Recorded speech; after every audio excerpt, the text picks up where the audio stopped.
A very good morning friends. तो आज हम बात करने वाले हैं एंटीबायोटिक्स की सीरीज़ में फ्लोरोक्यूनियोल्स की।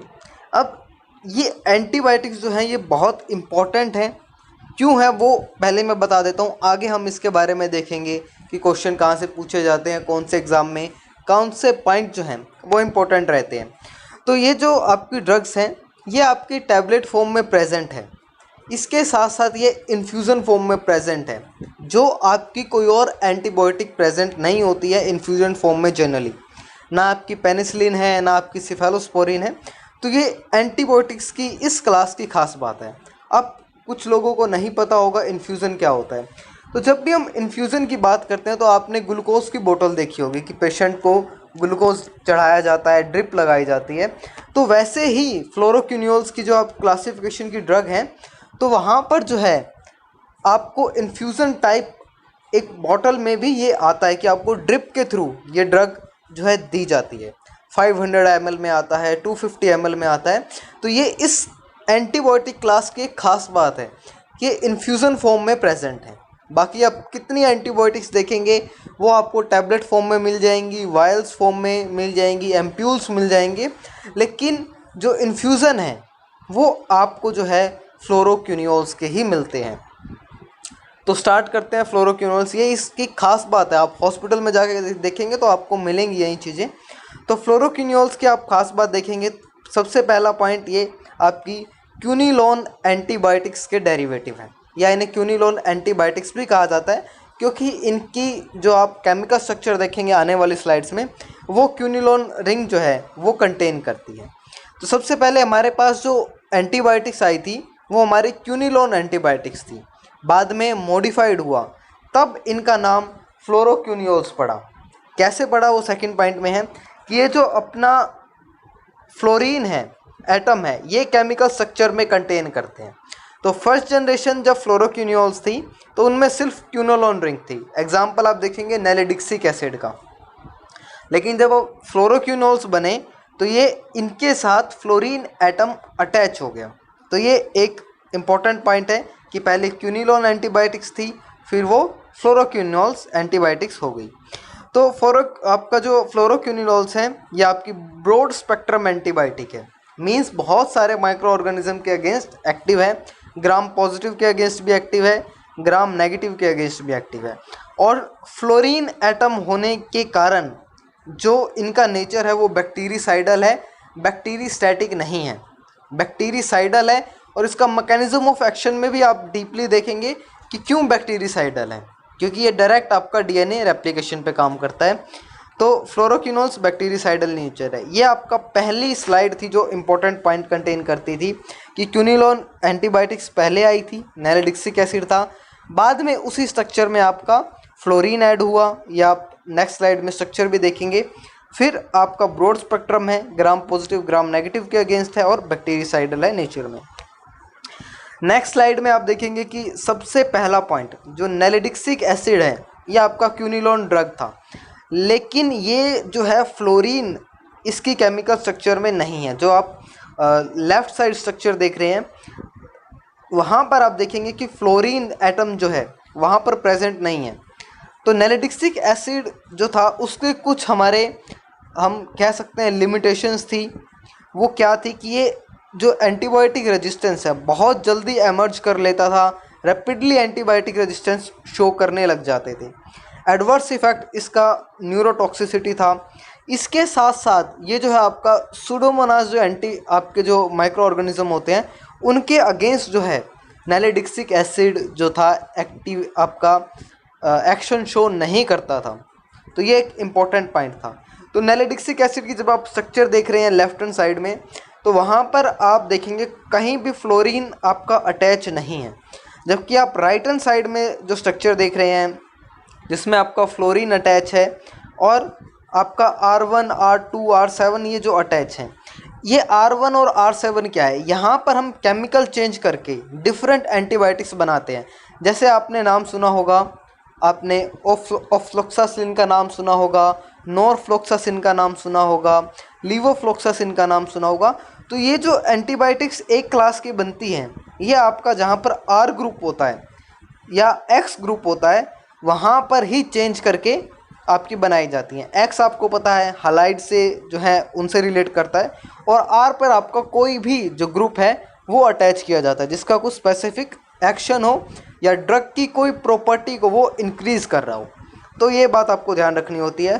तो फ्लोरोक्यूनियोल्स को हम कह सकते हैं कि मॉडिफाइड आपके क्यूनिलॉन्स हैं विद फ्लोरीन। तो ये आपका एक इम्पॉर्टेंट पॉइंट था कि किस तरह से फ्लोरोक्यूनियोल्स एंटीबायोटिक्स हमारी बनी नैलिडिक्सिक एसिड से। नेक्स्ट स्लाइड पर जब हम आते हैं तो यहाँ पर आपको जनरेशन्स मिलेंगे कि कितनी जनरेशन तक हम पहुँच चुके हैं। जैसे आप देखते हैं इंटरनेट में हम देखते हैं 2G 3G 4G, ऐसे ही आपका एंटीबायोटिक्स में चलता है। आप जब सिफेलोस्पोरिन की क्लासिफिकेशन देखेंगे तो वो 5G तक यानी 5th जनरेशन तक आ चुकी हैं, और फ्लोरोक्यूनियोल्स हैं ये आपकी 4th जनरेशन तक आ चुकी हैं। लेकिन ज़्यादातर जो यूज़ है आपका 2nd और 3rd जनरेशन का होता है। आप हॉस्पिटल्स में देखेंगे, केमिस्ट की शॉप पे देखेंगे तो वहाँ पर आपको 2nd और 3rd जो आपकी जनरेशन की ड्रग हैं वो मिलेंगी। तो फर्स्ट जनरेशन में आप देखेंगे आपको सिनॉक्सिन, नैलिडिक्सिक एसिड, ऑक्सोलिनिक एसिड ये आपको मिलते हैं। ये ग्राम नेगेटिव थे के अगेंस्ट एक्टिव थे, और जैसे मैंने आपको बताया सुडोमोनास के अगेंस्ट ये एक्टिव नहीं थे। तो ये फर्स्ट जनरेशन में है सिनॉक्सिन, नैलिडिक्सिक एसिड, ऑक्सोलिनिक एसिड, ये आपका ग्राम नेगेटिव के अगेंस्ट एक्टिव थे, सुडोमोनास के अगेंस्ट एक्टिव नहीं थे। सेकंड में आप देखेंगे लिखा है एडिशन ऑफ फ्लोरीन, इस चीज़ को हम देख चुके हैं। नॉरफ्लोक्सासिन, सिप्रोफ्लोक्सासिन, ऑफ्लोक्सासिन, ये आप टैबलेट लेते होंगे, निमोनिया के केस में दिया जाता है, किसी को यूरिनरी ट्रैक्ट इन्फेक्शन हो जाता है, या फिर कई टाइम यूरिन पेशेंट को यूरिन के टाइम पर कुछ यानी बर्निंग सेंसेशन होती है, पेन होता है, तो वहाँ पर भी कोई भी आपका यूरिनरी ट्रैक्ट से रिलेटेड इन्फेक्शन है तो वहाँ पर फ्लोरोक्यूनियोल्स को दिया जाता है। इन्हें जनरली यूरिन एंटीसेप्टिक भी कहा जाता है, जनरली पूछ लिया जाता है। तो नॉरफ्लोक्सासिन, सिप्रोफ्लोक्सासिन ये आपका आई ड्रॉप्स में भी आती है। जनरली आप सिप्लॉक्स डी के नाम से आई ड्रॉप लेते होंगे, तो ये आई ड्रॉप में भी आती हैं आपकी नॉरफ्लोक्सासिन, सिप्रोफ्लोक्सासिन, ऑफ्लोक्सासिन, तो ये इसका एक यूज़ है ये। थर्ड में आप देखेंगे लीवोफ्लोक्सासिन, सेप्रोफ्लोक्सासिन है आपका, मोक्सीफ्लोक्सासिन है, और आपका गैमीफ्लोक्सासिन है। जो आपके सीवियर केसेस होते हैं जिन्हें वो इन्फ्यूज़न दिया जाता है वो इन्हीं थर्ड जनरेशन का दिया जाता है। लीवोफ्लोक्सासिन, स्पोरिफ्लोक्सासिन है, और फ्लोक्सासिन का भी कई बार दिया जाता है, तो इन्हीं का आपको जो है इन्फ्यूज़न दिया जाता है। अब सेकंड और थर्ड जनरेशन में देखेंगे तो ये आपके ग्राम नेगेटिव के अगेंस्ट एक्टिव हैं। सुडोमोनास जो है, जो स्पेशली आपका यूरिनरी ट्रैक्ट इन्फेक्शन कोज करते हैं, उनके अगेंस्ट एक्टिव हैं, और कुछ आपके ग्राम पॉजिटिव स्टेफाइलोकोकस ऑरियस के अगेंस्ट एक्टिव हैं। तो जैसे जैसे जनरेशन बढ़ती जा रही है वैसे वैसे जो फ्लोरोक्यूनिनोल्स हैं इनका स्पेक्ट्रम है वो वाइड होता जा रहा है। पहले ये नैरो स्पेक्ट्रम थे, फिर ये ब्रॉड स्पेक्ट्रम में आए, फिर ये आपके एक्सटेंडेड स्पेक्ट्रम में आएंगे, फिर ये वाइड स्पेक्ट्रम में।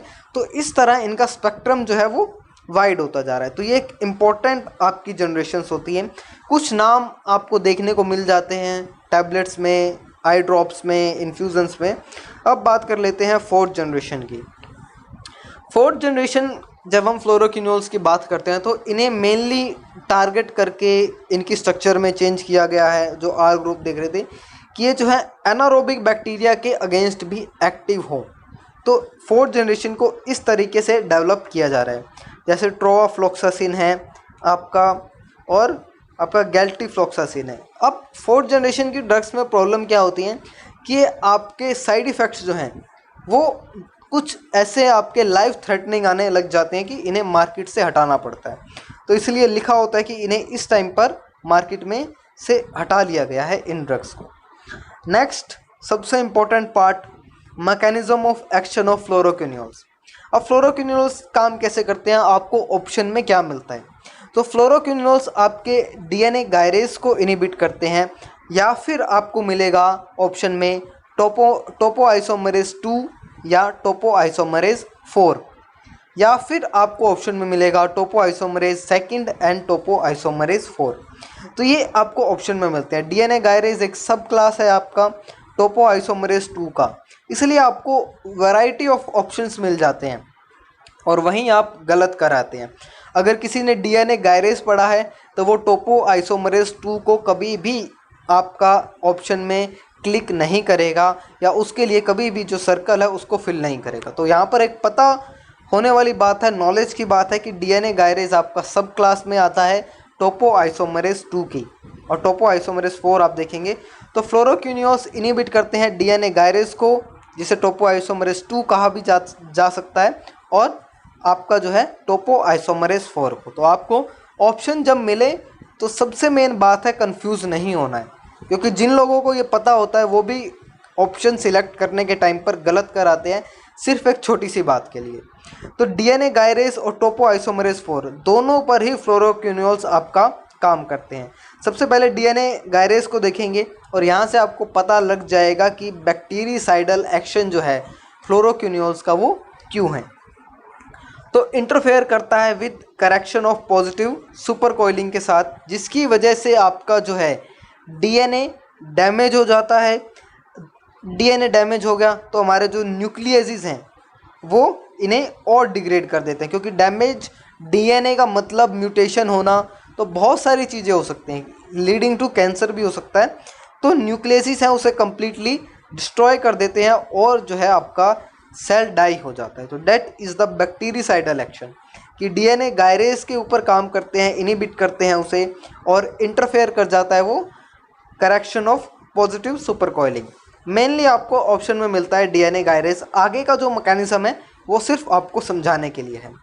टोपो आइसोमरेज 4 देखेंगे जो आपका हेल्प करता है सेपरेशन ऑफ डॉटर सेल में। अगर टोपो आइसोमरेज 4 नहीं काम कर रहा है तो डॉटर सेल सेपरेट नहीं होंगे, जिसकी वजह से अरेस्ट हो जाता है मल्टीप्लिकेशन। अब एक आपका और चीज़ आपको समझ आ जाएगी, यहाँ से एक चीज़ आपको समझ में आ गई कि बैक्टीरिसाइडल एक्शन है। दूसरा क्या है कि इसका जो है पोस्ट एंटीबायोटिक इफ़ेक्ट है, यानी आपका ट्रीटमेंट चला हॉस्पिटल में कुछ 1 महीना 15 दिन, लेकिन उसके बाद भी जो है इन ड्रग्स का, इनके इन्फ्यूज़न का एक्शन है जो वो लंबे टाइम तक रहता है, इसलिए इन्हें पोस्ट एंटीबायोटिक इफ़ेक्ट है इनका, इसलिए ज़्यादा यूज़ की जाती हैं हॉस्पिटल्स में आपके सीवियर केसेस में। तो एक ये भी इनका रीज़न है कि ये क्यों यूज़ की जा रही है, क्योंकि इसका पोस्ट एंटीबायोटिक इफ़ेक्ट है, थेरेपी के बाद भी जो इफ़ेक्ट है वो लंबे टाइम तक रहता है। वो आप देख सकते हैं टोपो आइसोमरेज 4 की वजह से, क्योंकि डॉटर सेल सेपरेट नहीं हो रहे हैं और मल्टीप्लिकेशन है वो अरेस्ट हो रहा है। डीएनए गायरेज को इनहिबिट कर रहे थे, कम हो रहा था, इंटरफेयर हो रहा था डीएनए के साथ, आपका पॉजिटिव सुपर कॉइलिंग के साथ, तो वहाँ पर बैक्टीरिसाइडल एक्शन है वो इस वजह से आ रहा था, और इसका पोस्ट एंटीबायोटिक इफ़ेक्ट भी है। नेक्स्ट स्लाइड पर जब हम आते हैं तो यहाँ पर आपको बताया जाता है कि फ्लोरोक्यूनियोल्स के जो हैं आपके यूज़ कहाँ कहाँ हैं। तो आप देखेंगे यूरिनरी जो आपका ट्रैक्ट इन्फेक्शन था वहाँ पर हम यूज़ देख चुके हैं इसका। सिप्रोफ्लोक्सासिन का यूज़ ज़्यादा किया जाता है, लेकिन आपको लिवोफ्लोक्सासिन भी देखने को मिलेगा। आपको 500 mg में, 750 mg में ये ड्रग्स आपको देखने को मिलती हैं मार्केट में। अब यहाँ पर कुछ बैक्टीरिया के नाम भी दिए हैं जो कोज करते हैं, कुछ ग्राम पॉजिटिव हैं, कुछ ग्राम नेगेटिव हैं। गैस्ट्रो इंटेस्टाइनल ट्रैक्ट इन्फेक्शन को ट्रीट करने के लिए भी जो है आपका फ्लोरोक्यूनियोल्स का यूज़ किया जाता है। निमोनिया को ट्रीट करने के लिए आपके फ्लोरोक्यूनियोल्स जो हैं अब फर्स्ट चॉइस बन चुके हैं। पहले सल्फोनामाइड फर्स्ट चॉइस होती थी, लेकिन अब जो है आपके ये रेस्पिरेटरी इन्फेक्शन को ट्रीट करने के लिए आपका जो है फ्लोरोक्यूनियोल्स को चुना जाता है, स्पेशली सिप्रोफ्लोक्सासिन को। अब आपका एंथ्रेक्स जो कि आपका टीबी वाले बैक्टीरिया हैं वहाँ पर इसका यूज़ है कि आपका डॉक्सीसाइक्लिन जो आपका टेट्रासाइक्लिन का एक टाइप है उसके साथ इसका यूज़ किया जाता है। बैसिलस एंथ्रस जो कोज करता है रेस्पिरेटरी डिजीज वहाँ पर ट्रीट किया जाता है। गोनेरिया ये जनरली आपका फीमेल्स में होता है, या जो आपको पेनफुल आपके जो मेंस्ट्रुएशन साइकिल चलती है वहाँ पर जो है गोनेरिया के केस में ये आपकी एंटीबायोटिक्स दी जाती है। तो ग्राम पॉजिटिव ग्राम नेगेटिव दोनों के अगेंस्ट ही एक्टिव है, यही इसका एक इम्पॉर्टेंट यूज़ है। कि आप देखेंगे कुछ आपके जो निमोनियल इन्फेक्शन है रेस्पिरेटरी हैं वो आपके पेनिसिलिन से या जो बीटा लैक्टम एंटीबायोटिक्स हैं उनसे रेजिस्टेंट हो चुके हैं, तो वहाँ पर जो है हम फ्लोरोक्यूनियोल्स का यूज़ करते हैं, सिप्रोफ्लोक्सासिन, लिवोफ्लोक्सासिन।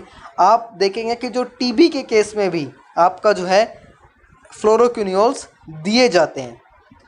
ये एक इम्पॉर्टेंट पॉइंट है कि टीबी के केस में भी इसे दिया जाता है। तो आप देखेंगे गैस्ट्रल ट्रैक्ट इन्फेक्शन में, यूरिनरी ट्रैक्ट इन्फेक्शन में, आप देखेंगे रेस्पिरेटरी इन्फेक्शन में, एंथ्रेक्स हो गया, और आपका गोनोरिया के केस में दिया जाता है। नेक्स्ट जब हम आते हैं तो साइड इफ़ेक्ट क्या है, तो साइड इफ़ेक्ट नॉर्मल है, कोई ज़्यादा साइड इफ़ेक्ट इतने हार्मफुल नहीं है। आपका मेन जो साइड इफ़ेक्ट है वो आपका गैस्ट्रिक डिस्टर्बेंस का होता है फ्लोरोक्यूनियोल्स का, इससे ज़्यादा कोई आपका इफ़ेक्ट नहीं आता है। लेकिन आप ज़्यादा टाइम तक लंबी थेरेपी पे अगर आप रहते हैं तब आपकी साइड इफ़ेक्ट सीवियर आती है। तो आप देखेंगे जैसा पिक्चर में दिखाया गया है, डायरिया, नोज़े आपका देखेंगे, डायरिया हो गया आपका, नोज़िया हो गया, डिजीनेस हो गया, आपका टेंडम रप्चर है, ये आपका लंबे टाइम तक है, और हेडेक। तो इस तरह के कुछ साइड इफ़ेक्ट्स जो कॉमन से हैं वो आपको मिलते हैं। लेकिन जब आप ज़्यादा टाइम तक इसे लेते हैं तो ज़्यादा दिक्कत हो जाती है। आप एडवर्स इफेक्ट में देखेंगे nausea, vomiting, diarrhoea, headache, dizziness, insomnia मतलब नींद नहीं आती है, skin rashes, abnormal liver test. आप देखेंगे जो 4th जनरेशन ड्रग्स थी जिन्हें हटाया गया है मार्केट से, वो इसलिए ही हटाया गया क्योंकि वो हिपैटिक फेलियर कोज कर रही थी। प्रोवाफ्लोक्सासिन, क्यूटी आप प्रोलोंगेशन देखते हैं जो कि आपको डेथ तक लेके जा सकता है। स्पोराफ्लोक्सासिन, इसलिए इन्हें जो है आपके मार्केट से हटा लिया गया। ये आपकी 4th जनरेशन कैटेगरी की ड्रग थी। सो ये आपका फ्लोरोक्यूनियोल्स एंटीबायोटिक्स के था। क्वेश्चन आपसे पूछे जाते हैं तो सिंपल क्वेश्चंस पूछे जाते हैं, कोई ज़्यादा टिपिकल क्वेश्चन नहीं है, डायरेक्ट क्वेश्चन है। So I hope you like the video. For your support you can press the subscribe button. Thank you so much and all the best.